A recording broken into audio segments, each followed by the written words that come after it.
I'm Shawn Hansen. You're watching Shawn Hansen's Comedy Corner. This is the 221st episode of my Comedy Corner. I'm here with no other than Scott MacNeil.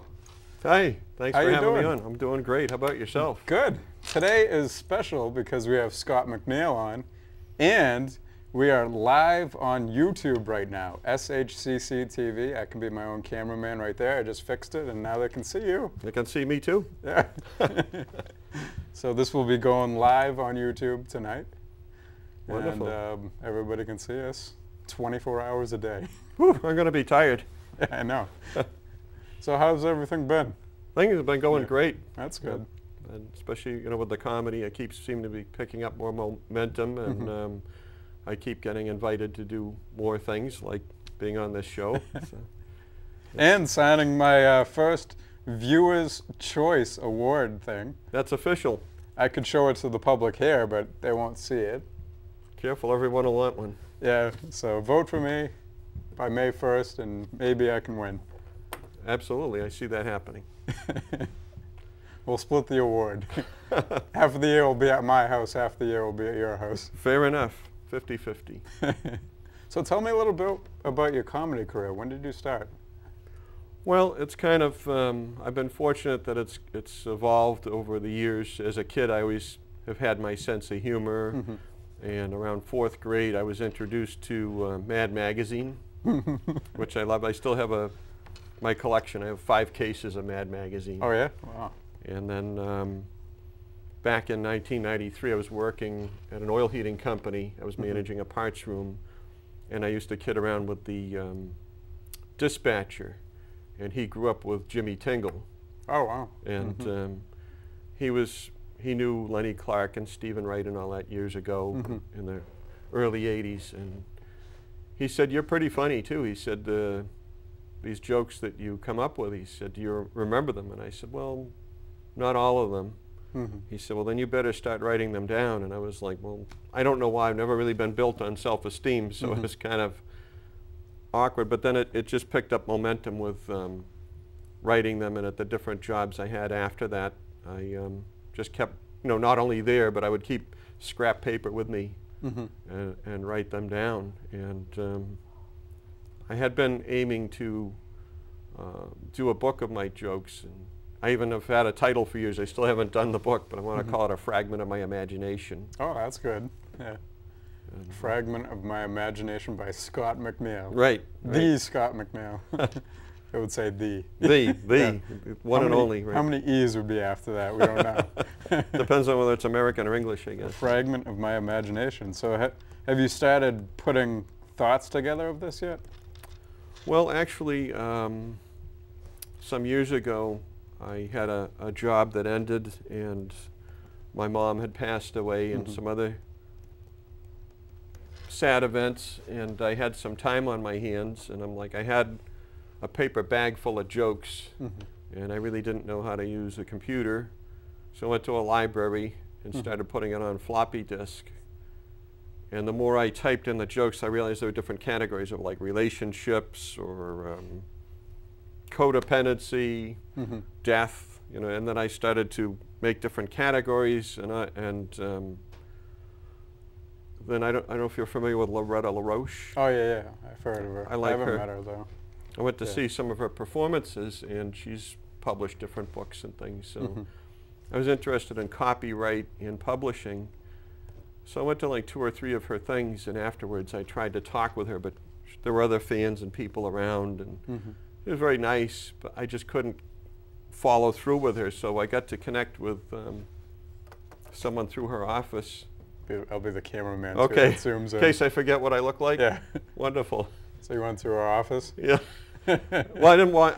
I called and I emailed, and they connected me with a copyright lawyer, and I copywrote my first 16 years worth of material, and I keep writing, and I seem to be picking up a faster pace with it. Now I have close to like 190 pages of material, and I'm one of my favorite comedians is Stephen Wright, who, as we were talking about, you met him before, I've met him, and he went to this high school. This high school there. Yeah. So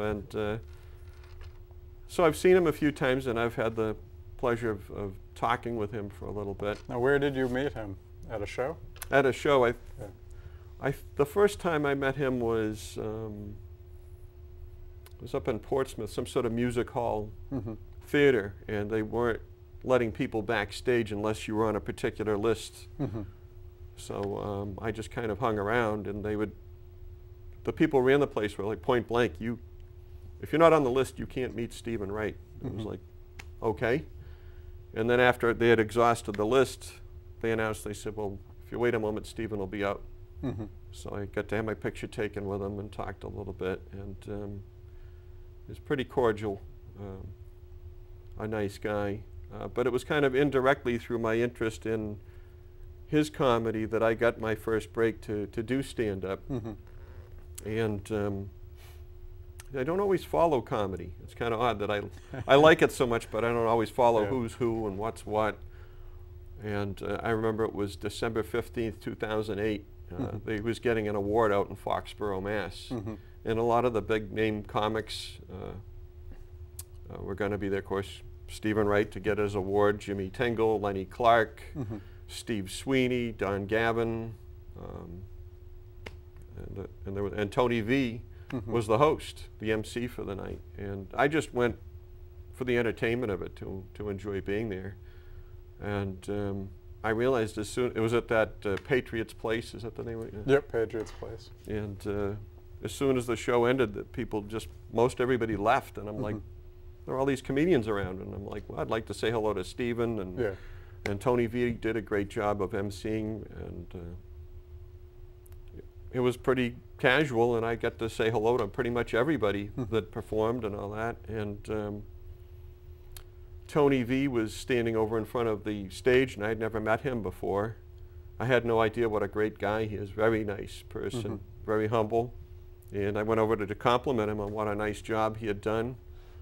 And we chatted for a while, and I was just purely meant to ask him a question. I said, what is it like to do stand-up? And I told him I'd like to do a book. And he started to explain what it was like to perform, and then he kind of interrupted himself, and he said, there's no way I could fully explain it to you. He said, I tell you what, he said, call my friend down at Giggles in Saugus and tell him Tony said you're going on.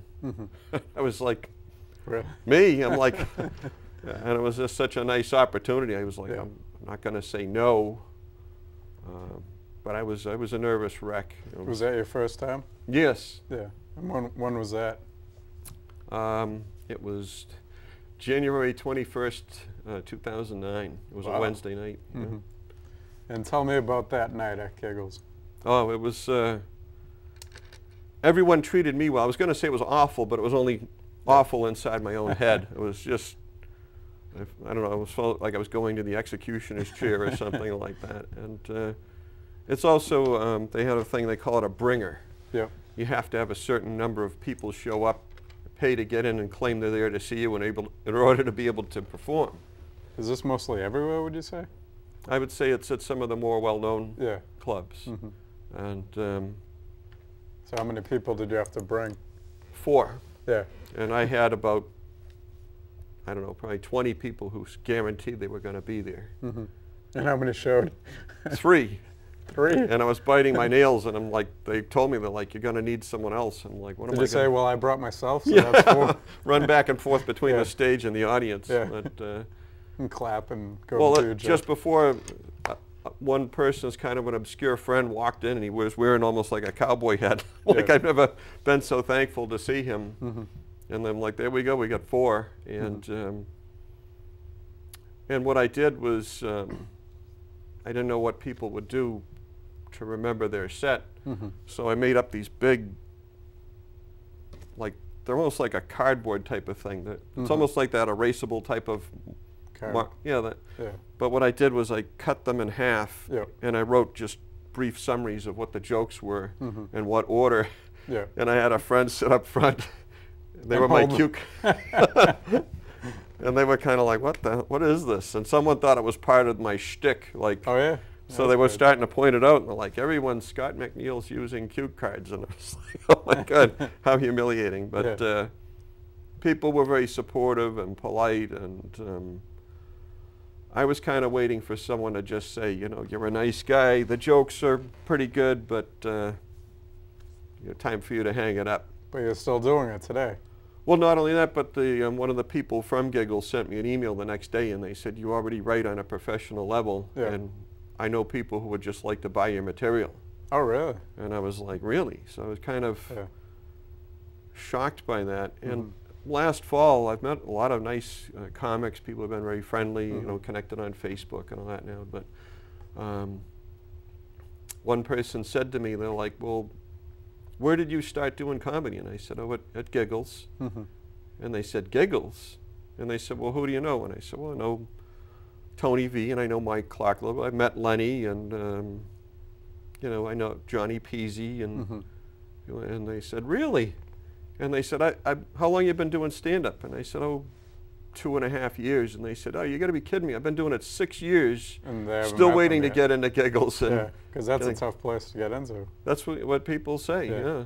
So I've been kind of blessed. And then Johnny Peasy has his club. It used to be called Chuckles. It was, it's in the China Blossom up in North Andover. 946 Osgood Street? Something like that, right? Yeah, I covered a lot of shows there back did when you? I first started, yeah. Yeah, nice guy. Yeah, he is nice. Yeah. So I've been. Have you performed there at all? Yeah, actually quite a bit last summer. Jack Walsh, who you've had on the show, he's been a friend too, very supportive of me, and he said you should apply to be in the Boston Comedy Festival, and I was kind of borderline like, what's a Boston Comedy Festival? So pretty ignorant about it, and I was like, oh, okay. So had to create a new YouTube video because it has to be submitted online. You know, it's like the modern thing now. You can't just go in person or send a letter. It has to be online. So it was, I'm not technically savvy, so someone helped me with it.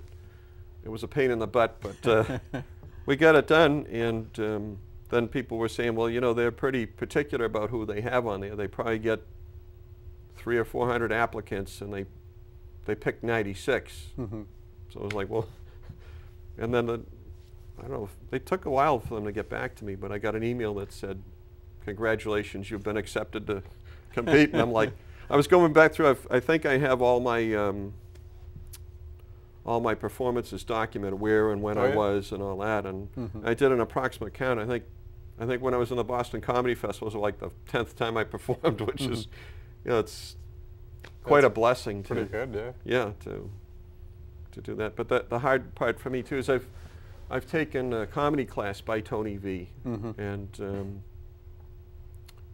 it was interesting, all the different nuances and things that go into it that most people wouldn't be aware of. And I think the biggest challenge for myself is that I understand there are two different types of comedy styles. One is comedy club style, where the comic might have like a few basic stories, and within each story there'll be different funny moments. Yeah. You know, like I needed to go on a job interview today, but I went to have breakfast and I was all out of milk, and then I couldn't find my car keys. So it's all kind of a one story, and much easier to remember.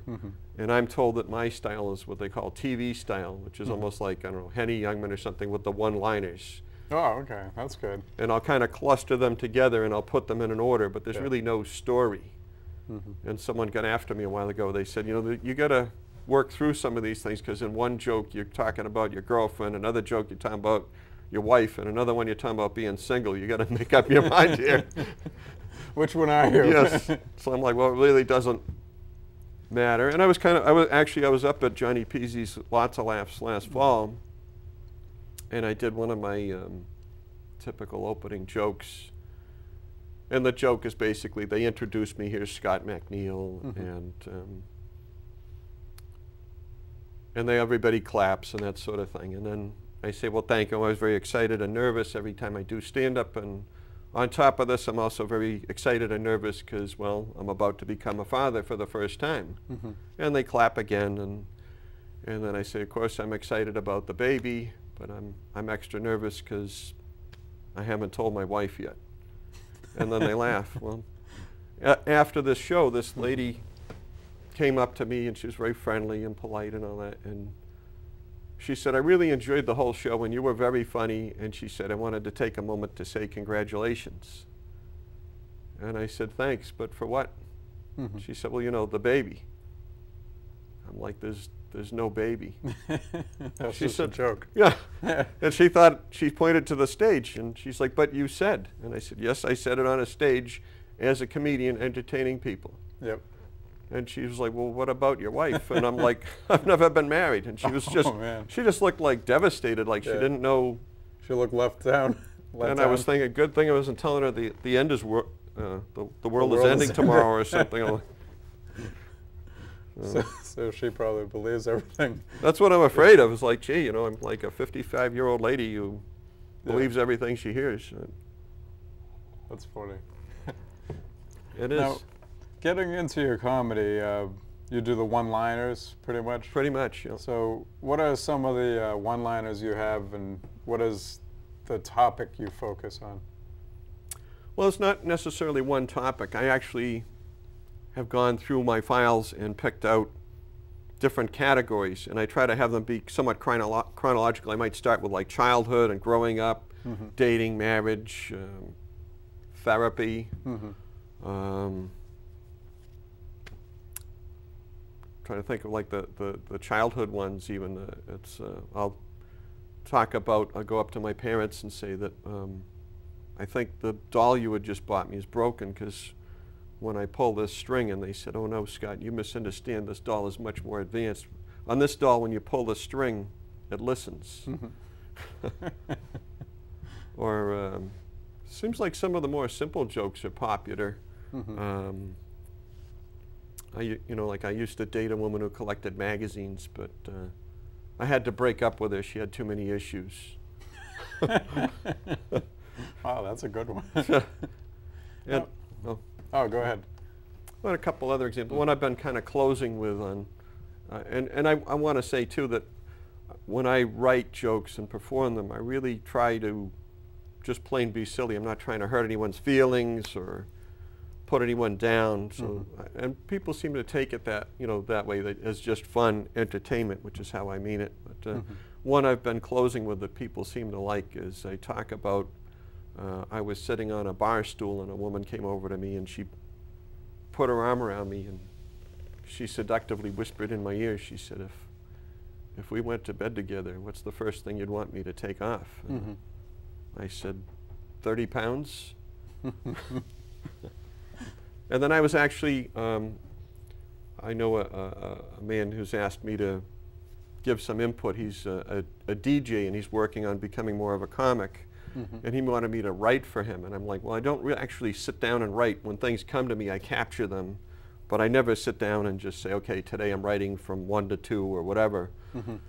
But I happened to come up with some jokes for him. He said he had a background as a state trooper. And he was now retired. So I wrote some jokes for him. And I wrote one that's kind of newer, and I've been using it myself. I told him he could use it once or something, but it was going to be mine. And, it's a little bit of a longer one, but I've been using it as an opener lately, where I say I'm a retired police officer, and the first time I pulled someone over was for a driving infraction. And they didn't want to stop for me. Then they didn't want to show me their license, so I was pulling them out of the car, and they made a grab for my gun, and I ended up in a foot pursuit. And I tackled them to the ground, and then I beat him with my nightstick. But that was the day that I decided I wanted to become a cop. Because you yeah, like I was some sort of wacko who later decided to become a cop. Once in a while someone was like, I don't get that joke. And I'm like, okay, so. You gotta listen to the story, and then you gotta get the catch at the the key thing at the and flip it, and then put it into your brain or something. Yes. And register it. Yes, it takes some work, and that's one of the things that's difficult is if I'm at a place where people have been drinking heavily, they're not going to necessarily get them. Yeah, because listening to that story, I was like, because I had never asked you about what you do for your day job, but I was thinking, was he a cop before? But then at the end, I was like, wait a minute, I get it. But what do you do for work? Well, actually, I do several things. I have a multi-family house, and I'm also handy, Yep. which is fortunate and unfortunate because it means I'm working on the darn place all the time. Yep. And I've fallen behind on it a little bit lately, but I'm also a huge Doors fan, you know, the old rock group. Yeah, your email address. Yes, my email address. And I stumbled onto, back around 2006, I mean, when I say I'm a fan, the amount of money I've spent on my collection you could use as a down payment on a condo. Really? Yeah. Oh, man. So I have all sorts of stuff. And how many concerts have you been to from the Doors? Just a handful, because Jim Morrison died in '71, which kind of ended it. But I've gotten to meet the surviving guys, and I even met the guy who discovered them. And where did you get to meet them? In different places. Robbie Krieger, the guitarist, performed in Alston. I think that was in '95. I saw him there 2 or 3 times. Ray Manzarek was up in Lowell for a celebration of Jack Kerouac back in October of '91, and that's the first time I met him. He was doing an autograph signing out in Marlborough, Mass. I also met him when I was out in Hollywood Boulevard. And but I have literally about 50 books on them, and I've read most of them. And someone told me that they played in Lowell once at the Commodore Ballroom. And it's been pretty hard digging up people for it, but I've been working on putting a thing together for a guy who wrote a book called The Doors on the Road. It chronicles all their concerts that they ever did. So I contacted him, and just so he'd have the information, and he told me he was planning to do a second edition of the book and going to put me in as a contributor. Really? That's amazing. So that's Doors on the, that would be like Doors on the Road 2 or something? Or Doors on the Road again? Again, yeah, just, you know, second edition or something. But I'm actually thinking about doing like a mini book, because I haven't heard from him much in a while. And now, speaking of these books, Doors on the Road, and your book, A Fragment of Your Imagination, have you wrote before any of this? Not really. I mean, in a way I've written, because I've put it to paper and then typed it all up, and you know, been copywriting it and things like that. And your jokes, so you wrote those. And, so that's cool. You got the comedy, you got the future books that are going to be bestsellers. Thank you. And no one's going to know who Stephen King is anymore. So it's all going to be about Scott MacNeil. Scott MacNeil, that'll be it. We have about 5 minutes left. Well, time flies by. Yeah, it does when you're having fun. But I have a segment called Out of the Blue Questions. Oh, here we go. You know that one, and because you were here for my 2-year show. I was blessed to be here. And that's where the questions are basically out of the blue, so they're out of that curtain over there. Uh-oh, okay. And they completely don't make any sense, and they're off the top of my head right now. Do my answers have to make sense? They don't need to make sense. Okay. You said you were a cop, but you're really not. But so you can you can either do truth, or you can hide it under the curtain, or whatever you will. Okay. I'm game. Yeah, I've never had anyone ask me that before. Do they have to be true? So now I'm not going to know if you're true or not. But out of the blue, question number 1: if you were to live anywhere in South America, where would it be? Oh boy, I'm not as familiar with it, so. Or Africa. Or Africa. I think I'll go South America. It's a little closer to home. At least I can drive, I think. I'll go with Argentina. Argentina? And why is that? Well, since I don't know much about South America, I'm kind of, I don't know if you remember Guy Williams, used to be on Lost in Space and all that. He went there and he liked, I think he actually passed away there. Seems like it'd be a nice country. I'm not sure. Was that where Butch and Sundance went to? They went to South America somewhere. Yeah, I think so. Or was it Bolivia? One of those two. And then it's right on the side. But you said I could move there. You didn't say I had to stay there, so at least I have get the to freedom to move on. You can come back, and since you can't drive, we'll support you with a duck boat. Okay. So you can I like the duck boat, finish so that driving works back. out, And out of the blue, question number 2, since you said you own property, what is the worst story you have with one of your tenants? Oh my God, that's kind of an easier answer. I had a couple, and the husband, I never really saw him without a beer in his hand. Yeah. And they had kept getting away with more and more things. They had 2 German Shepherds. They'd play with them inside. They kind of started to try to become my boss. And they had bought another home. Yep. And they were getting ready to move. And I had screened out a lot of tenants over the phone. And I called them up and I said, out of courtesy, I'd like to see what works for you. Beth. The person can either look at it Friday evening, sometime Saturday, or sometime Sunday. And they said, we don't want you to show it at all. In fact, I'm cleaning up what they said. If we catch you or found out that you've shown it to someone, we're going to beat you up. So I had the police come out and explain to them. They even admitted to the police they threatened to beat me up. So it was, that made it simple, and I thanked them for that. So, it kind of fizzled out after that, and they moved along. But I kind of have a background in landlord-tenant laws and things like that. So I've dodged a lot of bullets that way. So. That's good. And out of the blue, question number 3, since you're such a big Doors fan, out of everybody that played in the band, who are you mostly like, and who would you be in that band? Who would I be if I was in that band? Yep. Okay, well, besides Jim Morrison, the singer, Robbie Krieger, and he actually wrote most of their big hits like Light My Fire. And he's a very humble person, and I actually own a guitar like his, but I still haven't learned to play, even though I've owned the damn thing for like 19 years. Oh, wow. And you were asking what would I play in it. I actually, I've gotten some silly autographs from them. Ray Manzarek signed an autograph, said, Scott, you're Jim's twin. Robbie Krieger signed one for me that said, Scott, obey your restraining order. And John Densmore, the drummer, signed it. You know, when I asked them to sign it this way, of course, I like the silly autographs. He said, Scott, without you on kazoo, the Doors never would have made it. So I'll stick with kazoo, even though they never had a kazoo player. And before we go, tell me a little bit about when you were out in California to see the Jay Leno show, and after that, tell me your upcoming schedule and how people can find out more information about you. Okay, well, before I can forget that, I'm on Facebook, Scott MacNeil, and it's MacNeil.